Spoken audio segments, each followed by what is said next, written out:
Түсіңде өзіңді көрсең не болады? Құрметті түс жорытушылар, басында айта кетейік, біз тек қана түс жорумен айналыспаймыз. Тек қана сізге түсіңде мынаны көрсең былай болады, ананы көрсең солай болады демейміз.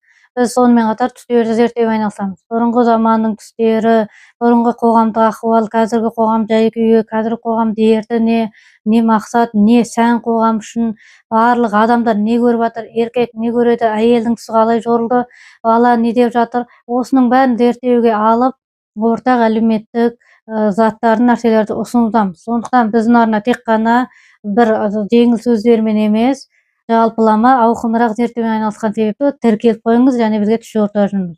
Ендеше қазіргі кезде көп адамның көріп жатқан түсі ол неге мен өзімді көремін. Біз бұл туралы тек қана бір-ақ рет қана айтқан болатынбыз, ол адамның түсінде өзін көруі нақты. Ол өзіңді түсінде көруде символикалар қатысады. Яғни керісінше айтқанда символикалардың қатысы жоқ кездері болады. Мысалы, біз әрдайым айтып отырғанымыз адамның өз-өзін түсінде көруі. Оған ешқандай да символика қатыспайды.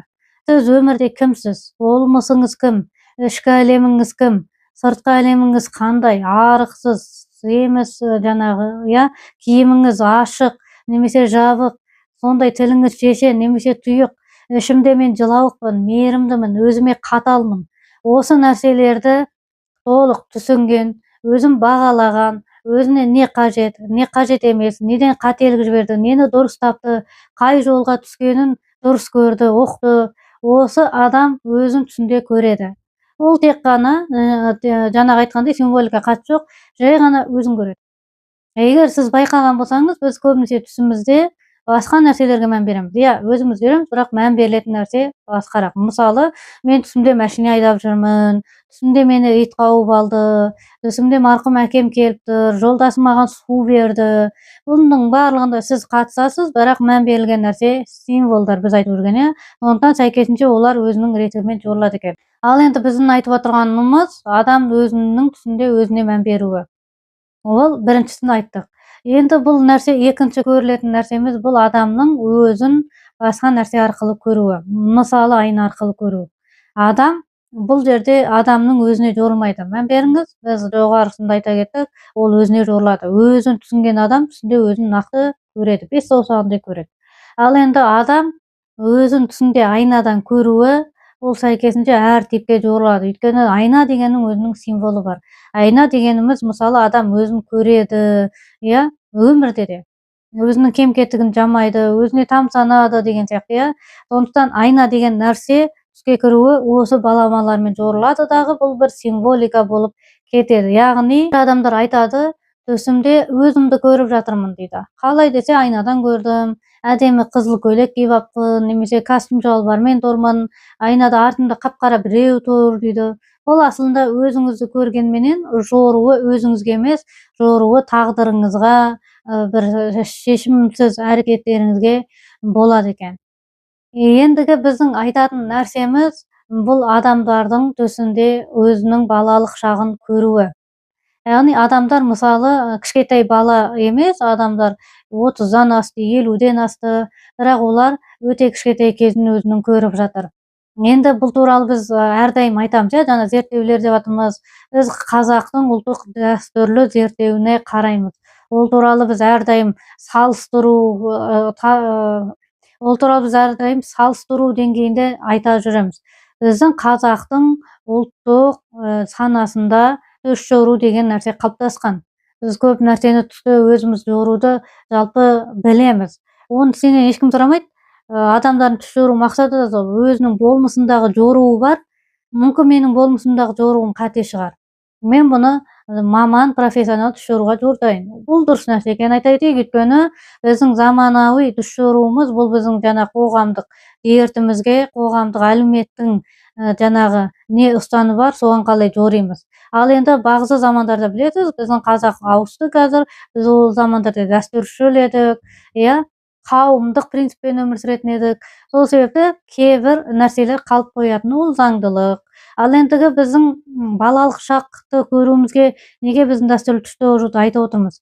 Жалпы бұл мүмкін әлемдік нәрсе де болуы мүмкін. Өйткені киноларда, біздің кітаптарымызда, мысалы, Мұхтар Шахановтың жанагы Шерхан Муртаза аталарымыздын китаптарында бул нерсени өтө катты кыялдайт, Адам мисалы дерттенип калса, жанагы катты температуранын кысымы менен өтө кичкетей бала болуп жүрөдү, касына маркум болгон ата-анасы келеди, жай күйүн жасайды, немесе сондай түс көрүп жатат, Ошондуктан да адамдын түсүндө балалык шагын көрүүгө бул аса назарга алынатын нерсе, Өйткөнү сиз негизи калыптуу жагдайда сиз өмүрдө эгерде бир балалык шагыңызды катты бир ойлоп калган, мен балалык шагым тамаша өтө бала болгум келеди деп бир өлең чыгарып, сондай бир адам болсаңыз, онда биз назарга аламыз. Сиздин дүнүйө таанымыңызга сай бул түстү жорыймыз. Ошондуктан да бизге ар адамдын өзүнүн жеке дүнүйө таанымы, жеке түсү маңызды. Былайынан көпчүлүккө биз мына нерсени былай жорыймыз, осулай жорулду деп айтып атканмен, ол жорууга жатпайтын нерсе эскертип турабыз. Жоруу ар адамдын дүнүйө таанымына, түсүнүгүнө сай жорулат. Эгер бул түстү бала кезинде көрүп аткан түстү дәл осы чыгармачыл адам көрсө, ол үчүн бул жай бир чыгармачылык шабыт, жанагы жетпей калган эмгегиндеги маселелер, жай гана балалык шагын сагынуу болушу мүмкүн. Ал энди күндөлүктүү жанагы 7де эмне дейм жана 5те 2 болуп өмүр сүрүп жүргөн адамдарда жанагы убакыт жок деп жүргөн, онда балалык шакты ойламаган халде балалык шакты көрүү маңызга алынат. Онун эң биринчи биз ар дайым айтабыз, адамдын жан дүнүйөсүндөгү жанагы ден соолугундагы маселелерге карайт экенбиз. Ол мисалы адамдын өзү билмей жаткан сыркаты. Биз өкүнүчкө орай бул жанагы айтып аттык, өкүнүчкө орай бул түстөрдүн баардыгы биринчи оғаш түстөр биринчи ден соолукка каралат. Неге? Өйткөнү адамдын өзү элемей турган ден соолугу жүйкө жүйөсүнүн мыйдын сигналы менен түсүнө кирет. Ошондуктан мындай өзгөчөлүк түстү көргөн адам биринчи ден соолугун карабы керек.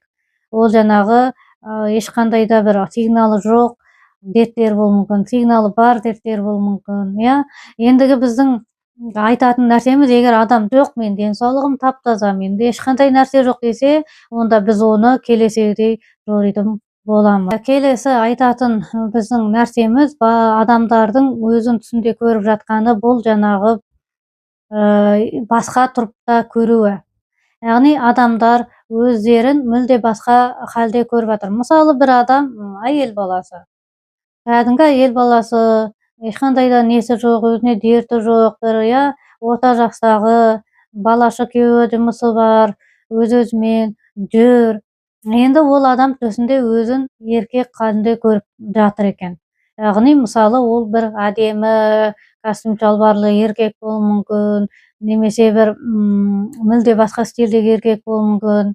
Адам ояна салып айтып атыр, мен түсүмдө эркек болдум, яғни эркек өзүмдү көрдүм. Мындай түстөрдө биз айтабыз, адам бул түстү көрүп жаткан себеби ол адамдын жанагы сол көрүп аткан нысанасына деген эмоциялардын жетпеуи.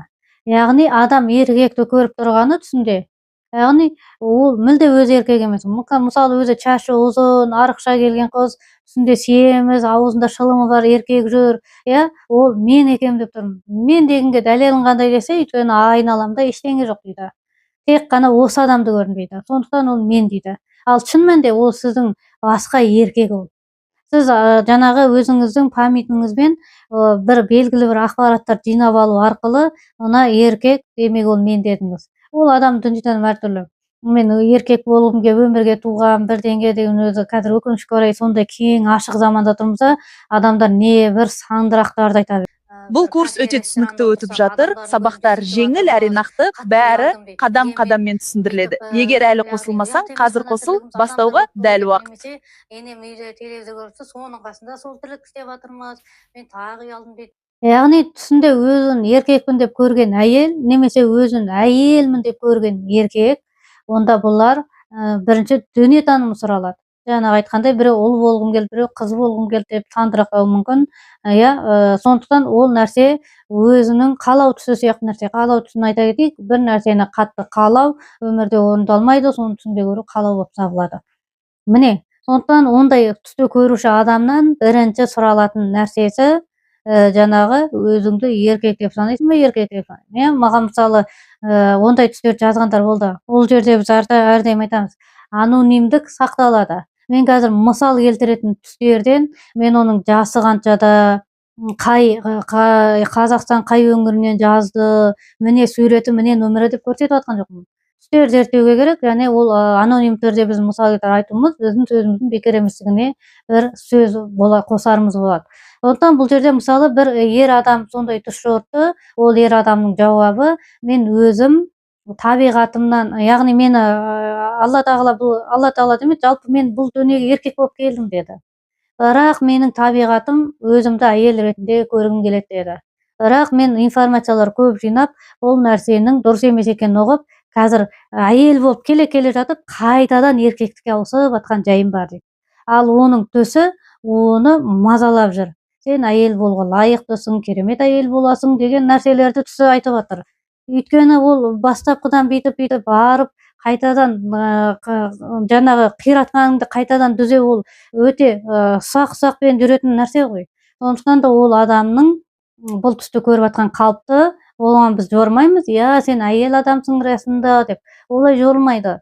Бұл тек қана адамның өзі бейімделе бастады. Мысалы біз қазір Рамазан айында жүрміз, оразада біз 30 күн бойы аш жүреміз.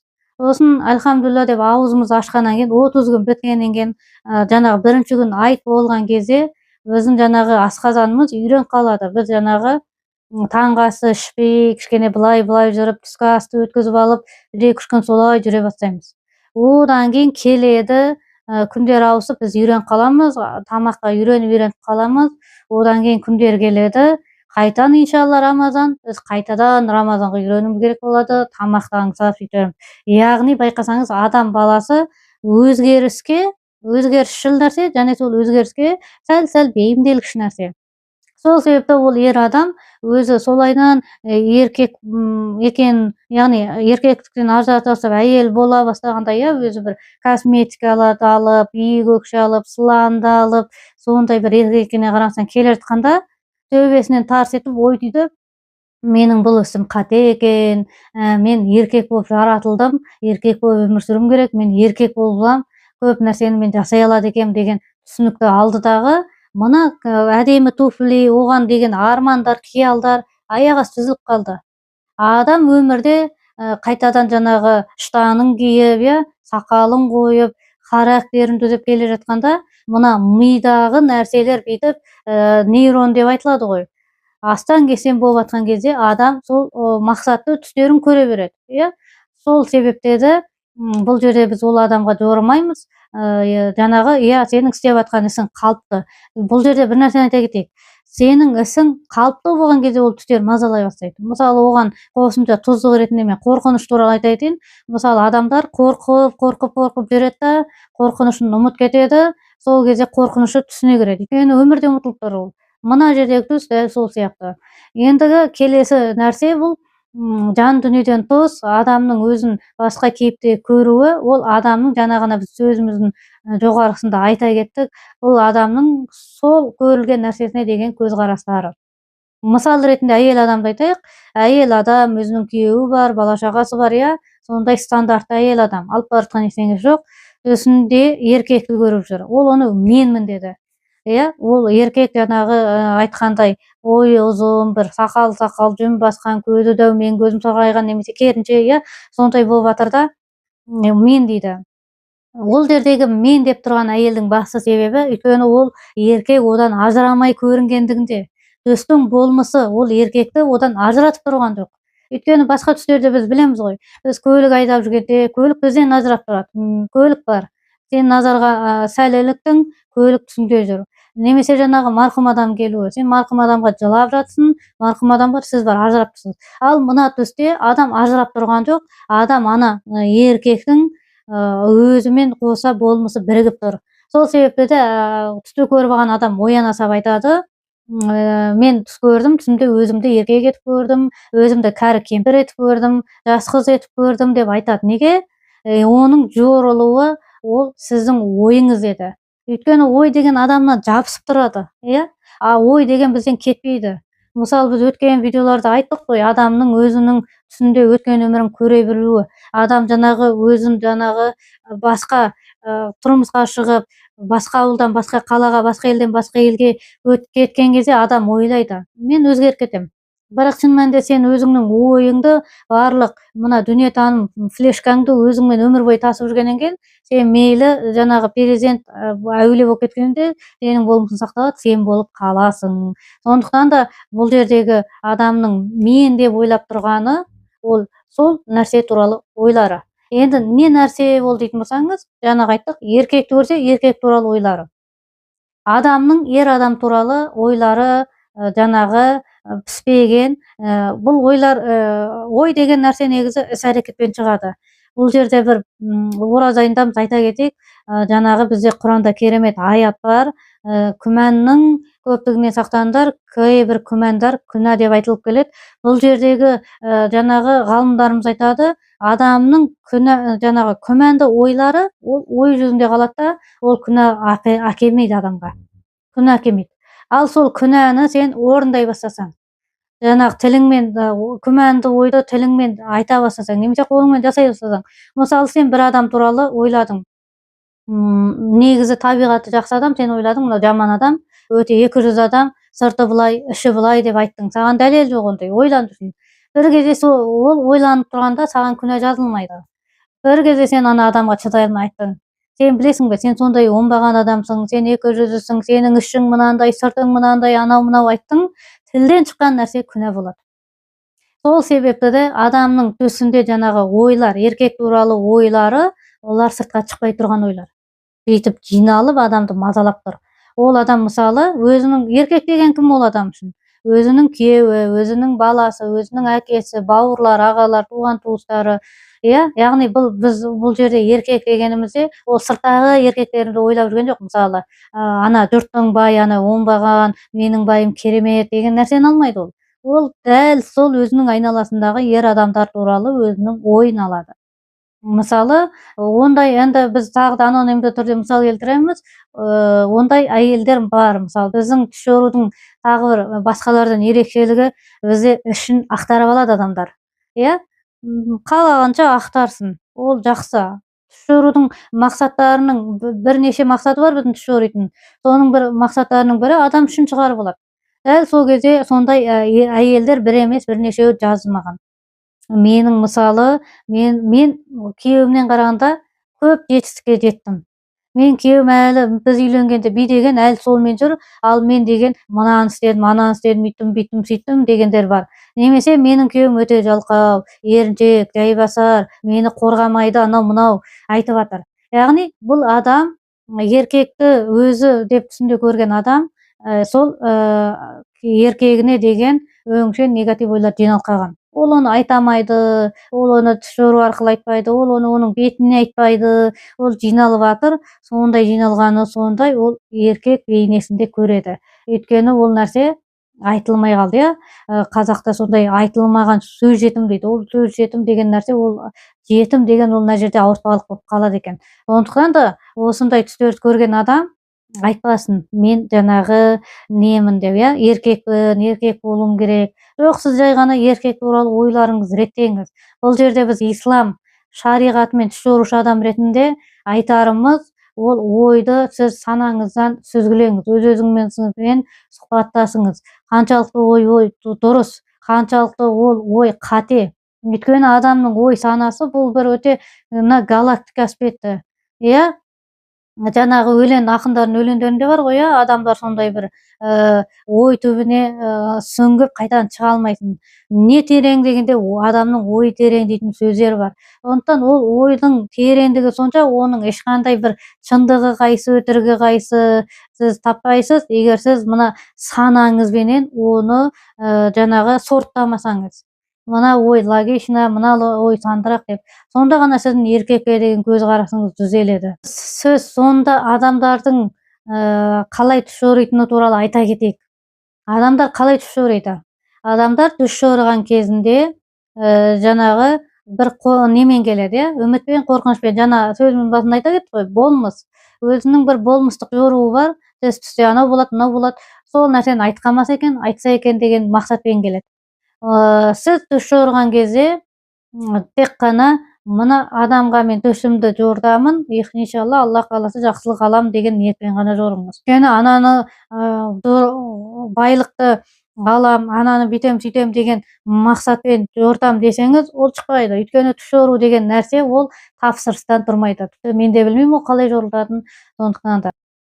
Екінші біздің айтайын деген нәрсеміз төсті дұрыс айтуда. Иә, шын мәнінде сіз мән беріп тұрған нәрсеңіз басқа болуы мүмкін, ал жаңағы түстің айтары басқа болуы мүмкін. Енді бұл сұрақ жауап деген нәрсе бар. Мен бұл жерде опытымнан айта кетейін. Мысалы, адамдардың түс жорған кезінде жаңағы көп сұрақ қойылатын кездер болады, сұрақ қойылмайтын кездер болады. Неге? Өйткені жаңа айтып жатқан нәрсеміз. Сіздің мән беріп тұрғаныңыз төсті айтқан кезде басқа, төстің айтары басқа болады. Мысалы, бір адам айтады, менің бір видеом шығып кетті, жаңағы измена. Мына 3 затты көрсең, измена түстеріне жатады деп айттым. Содан кейін адамдар кетті.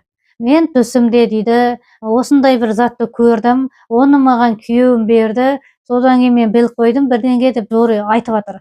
Енді ол жерде мен айта кетейін, сіз мысалы мен ол түсте телефонды айтқан болуы мүмкін, иә? Яғни изменаның түстерінің бірі телефон деп айтқан болуы мүмкін. Сол кезде ана адам, мысалы мен түсімде телефон көрдім, түсімде телефонды жаңағы әкеммен сөйлесіп кетіп бара жатырмын, сөйтсем жолда күйеуім тұр екен дейді. Енді ол адамның күткені жаңағы біріншіден ол адам ол түсті мүлде басқа жағынан айтты, иә? Ол жерде ол машинеде әкесімен сөйлесіп жатқанын айтты. Ал түстің басталуы ана адамның жолдан тұруынан болуы мүмкін. Яғни символикалық халде жорылғаны бірінші символика оның машинеде отыруы емес, бірінші символика күйеудің жолда тұрғанынан басталуы мүмкін. Ал ол адамның айтқысы келіп тұрғаны, мен міне телефон көрдім сен айтқандай, енді сен маған измена етіп жүр күйеуің деп жорып бер дейді. Енді сен оны қалай жорисың? Өйткені бұл жерде көрініп тұр. Телефонмен күйеуімен емес, әкесімен сөйлесіп жатыр. Күйеуі жай ғана жолда тұр. Оны сен изменашы қалай жорисың? Логика қайда бұл жерде? Сондықтан да, яғни біз жаңа айтып жатқандай, адамдардың түсті қабылдауы, оны жорытуы мақсаты әртүрлі екен. Бірақ біліңіз, бір ғана мақсат қойыңыз, Аллах қаласа мен бұл түсті жорып, және өзімнің пайдасын аламын деген. Ал енді біз жаңағы мына жерде телефон дедік, символика деп жатырмыз, иә? Күйеуі бүйтті, сөйтті, әкесі, оны біз толық ашуды курста үйретіп жатырмыз. Курста біздің мына жерде жартылай ғана тиіп кетіп, сізге ақпарат беріп тұрған нәрсені курста бүйтіп ауқымдырақ ашып, жақсылап түсіндіріп беріп жатырмыз. Егер сізге қызық болса, ол курсқа да қатысыңыз. Курстан не ұтасыз? Өз түсіңізді өзіңіз жоруды ұтасыз. Екіншіден, басқалардың түсін жорып тәжірибе жинайсыз. Үшіншіден, дәл біз сияқты әлеуметтік желілерді қолдана отырып, жалпы әлеуметтік ортаны түсін жоритын боласыз. Міне, өзің бүгінгі айтып жатқан тақырыбымыз адамның түсінде өзін көруі болды. Егер сіз түсіңізде жаңағы өз-өзіңізді ешқандай да заттардың, көліктің, айнаның қатысуынсыз көрсеңіз, қуаныңыз, сіз өте болмысыңызды тапқан адамсыз. Егер сіз түсіңізде балалық шағыңызды көрсеңіз, онда қараңыз, сіз шығармашыл адамсыз, яки болмаса денсаулығыңызды қарату керек. Егер сіз түсіңізде өзіңізді ер адам ретінде көрсеңіз, немесе басқа бір қыз, басқа бөтен әйел ретінде, бірақ ол менмін деп отырсаңыз, онда қараңыз, сіз ол адамдар туралы көзқарасыңызды үйіп қалған негатив реттеуіңіз керек екен. Енді тоздыққа, бонусқа тағы бір нәрсе айтып берейін. Сөздің басында айтып кеткен сияқтымын ғой. Ол дегеніміз адамдардың жаңағы хайуандарды өмірге әкеліп жатуы. Бұл енді қатты зерттелмеген, WhatsApp-ымызға жазылмаған. Бұл жерде айта кетейік, біз WhatsApp-та көбінесе өтініш жасаймыз. Әлгі бір 24 сағаттың ішінде өшіп қалады деген сағат режимін қоймаңыздар. Өз жазғандарыңыз өздеріңіз өшіп тастамаңыздар. Бұл сіздердің түстеріңізді одан сайын жақсырақ жоруға бізге көмектеседі. Иә, егер сізде достық жоқ болса, онда біздің айтып жатқан сөздеріміз бекер болып қалады. Зерттеу деген нәрсе. Осы WhatsApp-қа жазғанның бәрі жорылады. Енді біздің айтып жатқанымыз адамдардың мысықты, иті, мен ит туып жатырмын, түсінде мысық туып жатырмын. Олар тек қана эфирде айтылды. Эфир зерттеуге жүрмейді. Бұл жерде біздің айтатынымыз адамдардың өзінің жаңағы басқаларды туып жатқаны, ол бір шошып жүрген ғана нәрсесі болуы мүмкін. Бізде айта кетейік, зерттеу жүрген жоқ, бірақ бұл әдейі тозық ретінде айта кеттік.